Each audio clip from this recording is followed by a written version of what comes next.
Chaque jour, Charles et Carole vous présentent la leçon de l'école du sabbat.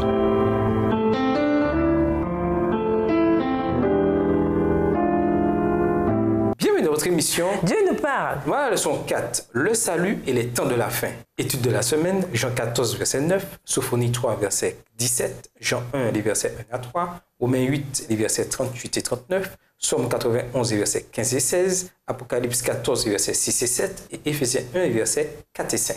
Verset à mémoriser. Et cet amour, ce n'est pas que nous ayons aimé Dieu, mais que lui nous a aimés et qu'il a envoyé son Fils. 1 Jean 4, verset 10. Il y a une différence fascinante mais cruciale entre le christianisme et les religions non chrétiennes.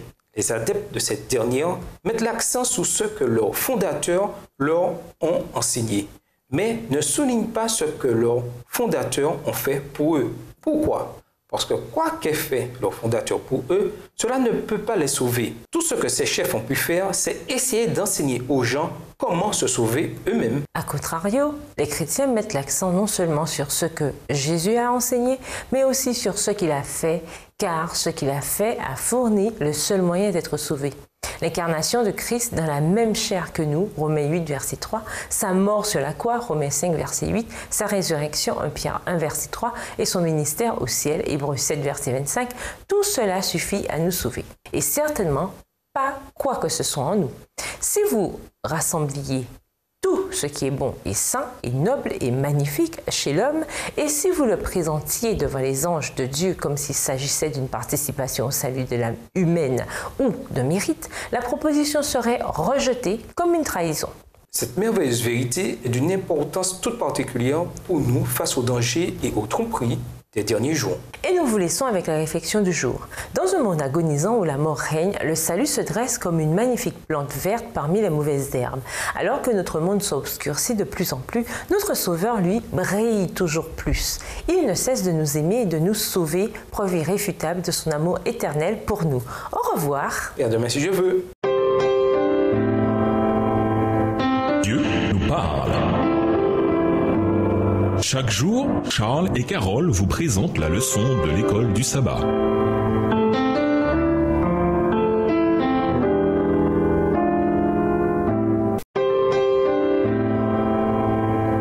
Dieu nous parle. Chaque jour, Charles et Carole vous présentent la leçon de l'école du sabbat.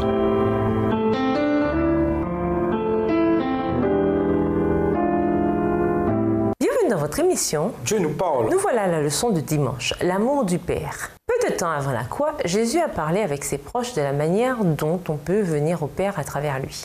C'est là que Philippe a dit « Seigneur, montre-nous le Père et cela nous suffit ». Jean 14, verset 8. Comment Jésus a-t-il répondu à Philippe ? Jean 14, verset 9. Que nous apprend sa réponse sur le Père ? Quelles idées fausses sur Dieu sa réponse devrait-elle balayer ? Jean 14, verset 9. Jésus lui dit « Il y a si longtemps que je suis avec vous et tu ne m'as pas connu, Philippe. Celui qui m'a vu a vu le Père. Comment dis-tu, montre-nous le Père ?» Certains disent que le Dieu de l'Ancien Testament est un Dieu de justice, en comparaison avec le Dieu du Nouveau Testament qui est plein de miséricorde, de grâce et de pardon. Cette distinction qu'ils font entre les deux n'est pas valable. C'est le même Dieu, avec les mêmes attributs, aussi bien dans l'Ancien que dans le Nouveau Testament. Christ est venu dans ce monde, entre autres, pour révéler la vérité sur Dieu le Père. Au fil des siècles, de fausses idées sur lui et son caractère ont circulé non seulement chez les païens, mais aussi au sein de son peuple élu. Parce que Dieu a été méconnu, les ténèbres ont envahi la terre. Pour dissiper ces ombres lugubres, pour ramener le monde à Dieu, il fallait briser le pouvoir trompeur de Satan. Voilà quelques-unes des raisons pour lesquelles Jésus est venu sur cette terre. Dieu ne change pas. Si nous connaissions les faits autour des événements de l'Ancien Testament, nous découvririons un Dieu tout aussi miséricordieux dans l'Ancien Testament que dans le Nouveau. La Bible a déclaré « Dieu est amour » Jean 4, verset 8. Et Dieu ne change pas. Jésus-Christ est le même hier, aujourd'hui et pour toujours. Hébreux 13, verset 8. N'oublions pas également que c'est le Dieu de l'Ancien Testament qui était pendu à la croix. Ce Dieu est également clément et compatissant, patient et grand par la fidélité. Psaume 145, verset 8. Dieu a un amour à toute épreuve. Psaume 143, verset 8. Et il prend plaisir en ses disciples. Psaume 147, verset 11. Dieu a des projets pour que son peuple prospère et il veut lui donner de l'espérance. Jérémie 29, verset 11. Dans son amour, il cessera de réprimander, mais se réjouira de son peuple par des chants. Sophonie 3, verset 17. Tout cela n'est qu'un aperçu de l'identité de Dieu, le Père. Réfléchissez au fait que Jésus représente Dieu le Père. Pourquoi s'agit-il d'une vérité aussi merveilleuse et encourageante, en particulier pour ceux qui ont peut-être peur de Dieu parfois? Et nous vous laissons cette question de réflexion. Imaginer quelque chose d'éternel est tout un défi pour nos cerveaux limités.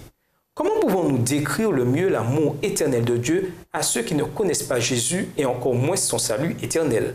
Au revoir. Et à demain si Dieu veut. Dieu nous parle. Chaque jour, Charles et Carole vous présentent la leçon de l'école du sabbat.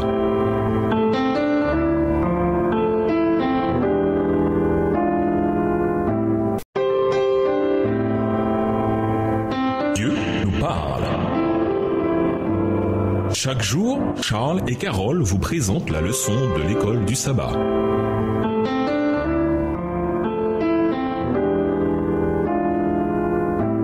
Dans votre émission, Dieu nous parle. Nous voilà à la leçon de lundi, l'amour de Christ. Le péché a séparé l'humanité de Dieu. Un fossé béant s'est ouvert entre eux et, si ce fossé n'avait pas été comblé, l'humanité aurait été vouée à la destruction éternelle. Le gouffre était profond et dangereux. Il a fallu quelque chose de tout à fait incroyable pour résoudre le problème du péché et rapprocher l'humanité pécheresse d'un Dieu juste et saint.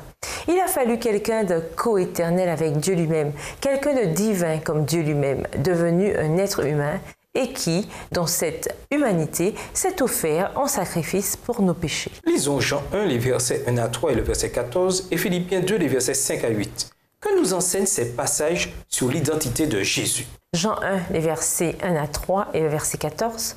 Au commencement était la parole et la parole était avec Dieu et la parole était Dieu. Elle était au commencement avec Dieu. Toutes choses ont été faites par elle et rien de ce qui a été fait n'a été fait sans elle.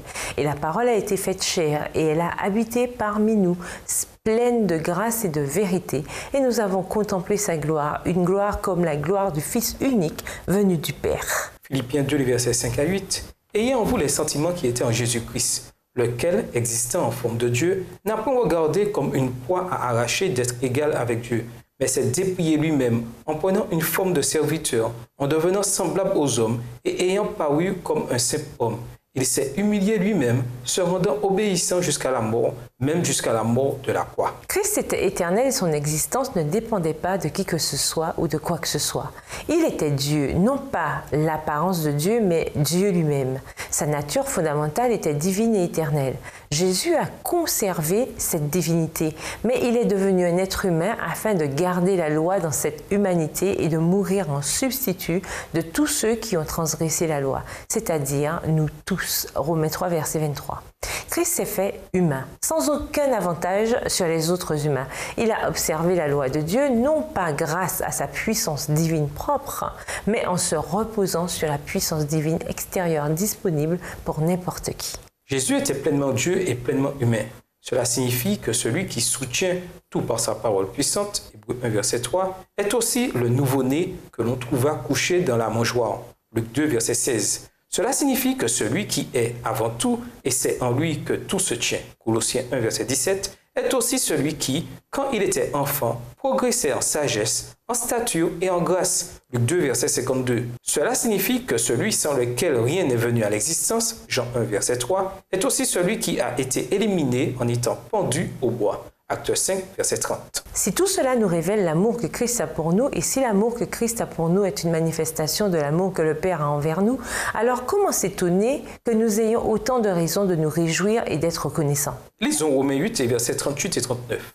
En quoi nos lectures de la leçon d'aujourd'hui nous donnent-elles de puissantes raisons de faire confiance à ce que Paul nous dit ici? Romains 8, versets 38 et 39, « Car j'ai l'assurance que ni la mort, ni la vie, ni les anges, ni les dominations, ni les choses présentes, ni les choses à venir, ni les puissances, ni la hauteur, ni la profondeur, ni aucune autre créature ne pourra nous séparer de l'amour de Dieu manifesté en Jésus-Christ notre Seigneur. » Et nous vous laissons avec cette question de réflexion.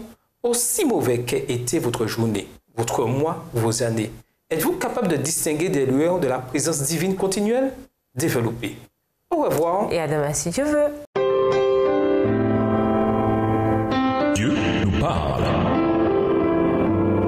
Chaque jour, Charles et Carole vous présentent la leçon de l'école du sabbat.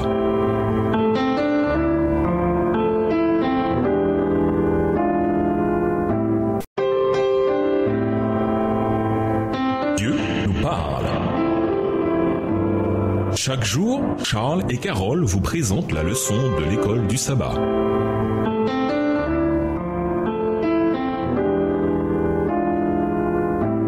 Dans votre émission, Dieu nous parle. Nous voilà à la leçon de mardi, l'amour de l'esprit. Le Saint-Esprit est mal compris, presque autant que le Père. Certains théologiens considèrent l'esprit comme l'amour qui existe entre le Père et le Fils.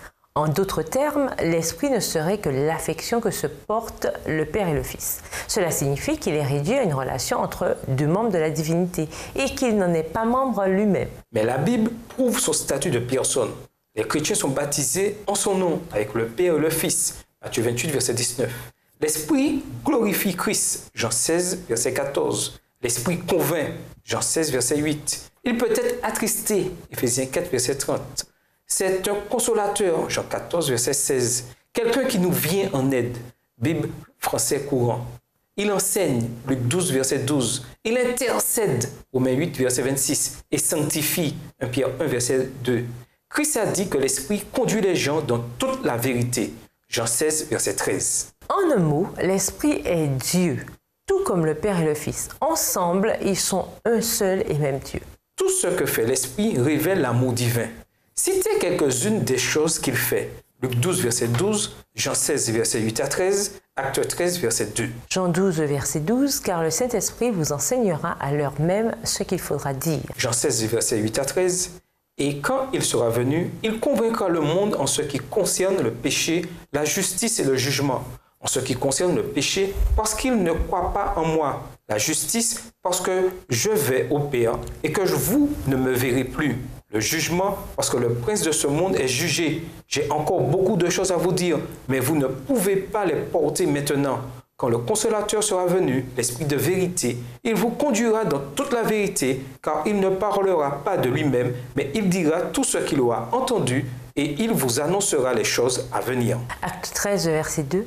Pendant qu'ils servaient le Seigneur dans leur ministère et qu'ils jeûnaient, le Saint-Esprit dit « Mettez-moi à part Barnabas et Saul pour l'œuvre à laquelle je les ai appelés. » La plus grande preuve que le Saint-Esprit est Dieu, c'est l'incarnation de Christ. Jésus est né du Saint-Esprit, Matthieu 1, verset 20.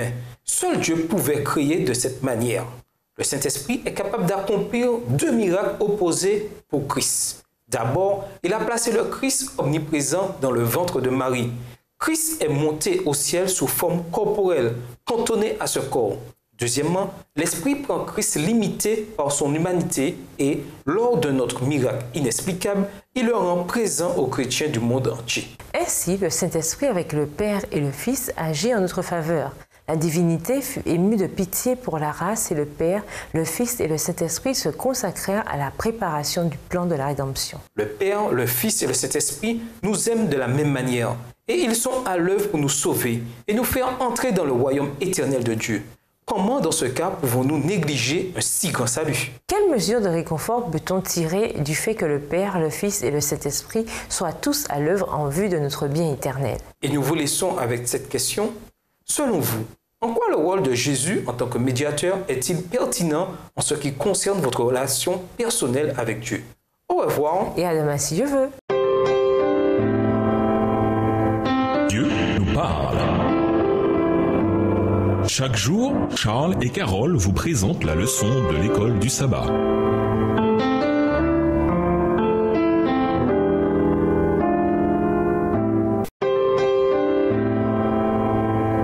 Dieu nous parle. Chaque jour, Charles et Carole vous présentent la leçon de l'école du sabbat.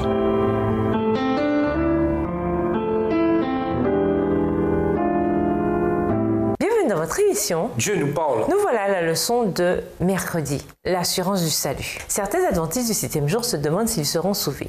Ils manquent d'assurance et aspirent à connaître leur avenir éternel. Ils se donnent du mal pour être bons et pourtant, ils savent qu'ils ne sont pas à la hauteur. Ils regardent à eux-mêmes et trouvent peu d'éléments propres à les encourager dans le voyage de la vie. Quand on voit le fossé immense entre le caractère de Jésus et le nôtre, Ou quand on lit un texte comme « Étroite est la porte et resserré le chemin qui mène à la vie et il y en a peu qui les trouvent » Matthieu 7, verset 14, qui n'a jamais eu des moments de doute où l'on se demande si on va y arriver. Si nous voulons être prêts pour les temps de la fin, nous devons avoir l'assurance du salut aujourd'hui.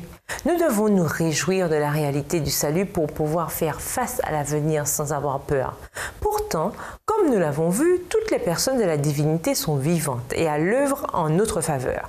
Ainsi, nous pouvons et devrions vivre avec l'assurance de notre salut. Lisons les textes suivants. Quelle espérance et quelle assurance nous donne-t-il concernant le salut ainsi que Dieu a fait pour nous et promet de faire?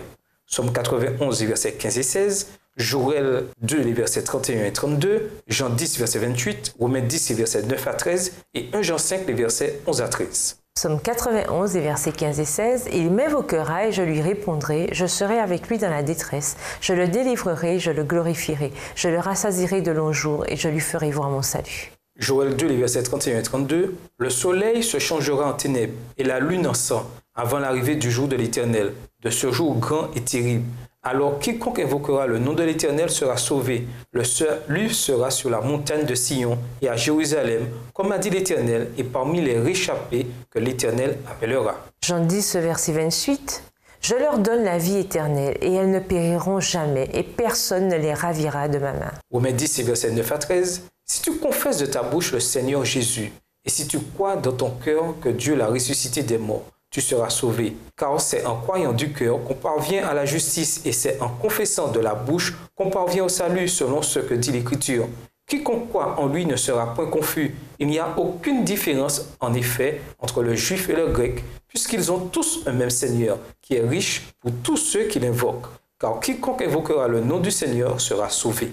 1 Jean 5, les versets 11 à 13. « Et voici ce témoignage, c'est que Dieu nous a donné la vie éternelle et que cette vie est dans son Fils. Celui qui a le Fils a la vie. Celui qui n'a pas le Fils de Dieu n'a pas la vie. Je vous ai écrit ces choses afin que vous sachiez que vous avez la vie éternelle, vous qui croyez au nom du Fils de Dieu. » Nous sommes appelés et même sommés de mener une vie sainte. Mais cette vie est la conséquence de notre salut par Christ et non le moyen d'atteindre ce salut.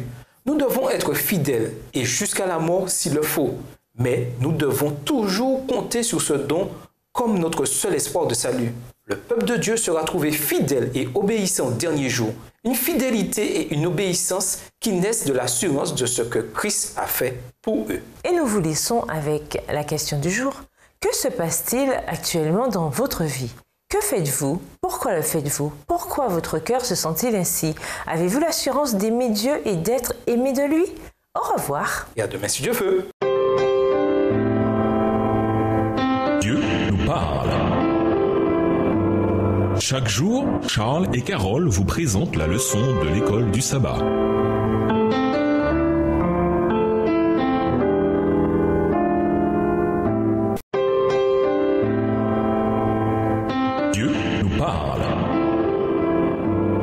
Chaque jour, Charles et Carole vous présentent la leçon de l'école du sabbat.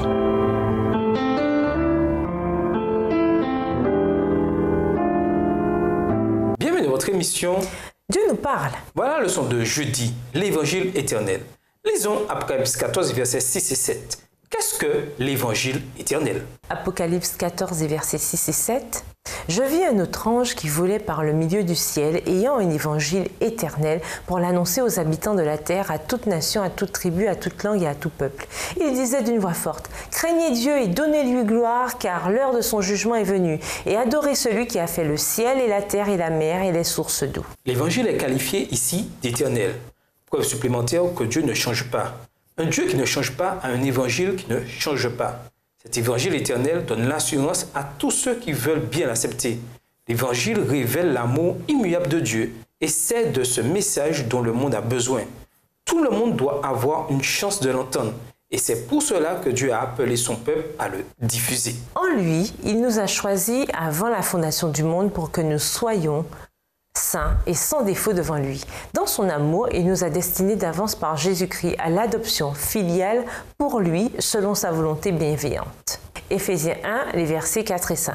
Qu'est-ce que cela nous indique encore davantage sur le caractère éternel de l'Évangile? Choisi en lui avant la fondation du monde, quand on parle d'évangile éternel. Même avant la création de ce monde, le plan de Dieu, c'était que nous ayons le salut en lui. Voyez quelques-uns des termes employés ici. Choisi, destiné par, avance, adoption, volonté bienveillante. Voyez à quel point ces deux versets montrent combien Dieu souhaite que nous ayons la vie éternelle en lui. Et le fait que Dieu ait accompli tout cela avant la fondation du monde. Voir également 2 Thessaloniciens 2, le verset 13 et 2 Timothée 1, verset 9. Montre clairement sa grâce, indiquant par là que notre salut ne vient pas de quelque chose que nous pourrions faire, ni du mérite d'aucune créature, mais exclusivement du caractère même d'amour de Dieu.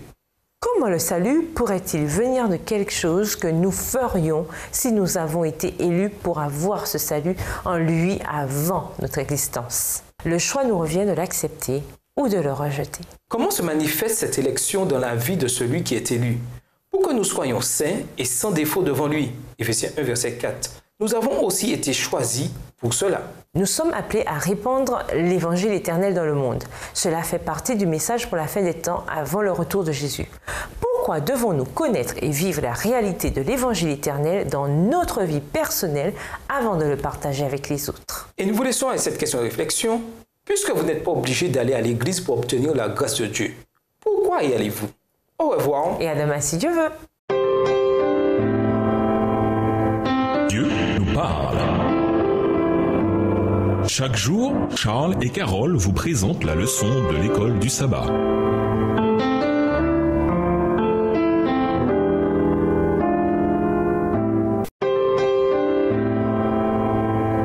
Dieu nous parle.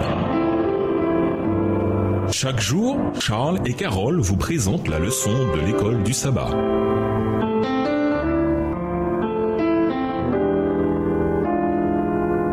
Bienvenue dans votre émission. Dieu nous parle. Nous voilà à la leçon de vendredi. Pour aller plus loin, nous pouvons avoir l'assurance du salut, mais nous ne devons pas pour autant être présomptueux sur ce sujet. Existe-t-il une fausse assurance du salut? Absolument. Et Jésus lui-même nous a mis en garde contre cela en disant « Ce ne sont pas tous ceux qui me disent « Seigneur, Seigneur » qui entreront dans le royaume des cieux, mais celui-là seul qui fait la volonté de mon Père qui est dans les cieux. » Beaucoup me diront ce jour-là « Seigneur, Seigneur, n'est-ce pas par ton nom que nous avons parlé en prophète? Par ton nom que nous avons chassé des démons? Par ton nom que nous avons fait beaucoup de miracles? » Alors je leur déclarerai « Je ne vous ai jamais connus. Éloignez-vous de moi, vous qui faites le mal. » Matthieu 7, les versets 21 à 23. Ces personnes ont commis 2 erreurs fatales. D'abord, malgré toutes les grandes choses qu'elles avaient accomplies au nom du Seigneur, elles ne faisaient pas la volonté du Seigneur qui est d'obéir à sa loi. Jésus n'a pas dit « Éloignez-vous de moi, vous qui n'avez pas été sans péché, ou sans faute, ou qui étiez imparfait. » Il les décrit comme faisant le mal. Traduction d'Anoumian, c'est-à-dire sans loi. Deuxièmement, remarquez combien elles mettent l'accent sur elles-mêmes et ce qu'elles ont accompli. N'est-ce pas par ton nom que nous avons fait ceci? N'est-ce pas par ton nom que nous avons fait cela? Oh, ça suffit! Comme elles devaient être loin de Christ pour faire la liste de leurs propres œuvres dans une tentative de se justifier devant Dieu.